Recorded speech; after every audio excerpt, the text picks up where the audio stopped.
नमस्कार। आज मे मास 30 तारिख शुक्रवार। आज सुविचार मनीष निजकू शक्तिशाली करने यही 4टी सूत्र को आपणेबा उचित। मु मो निजर आश्रय अन्य उपरे आश्रित नुहे।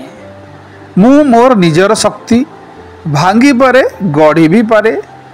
मु मोर निजर साहस हजिगले पथ खोजी निए।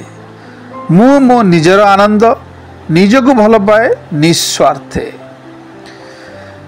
तुम ही अनंत असीम शाश्वत ज्ञान गुरु चौबाहा कल्पना अतीत रूप रूपातीत बंचीबार सूक्ष्म राहा।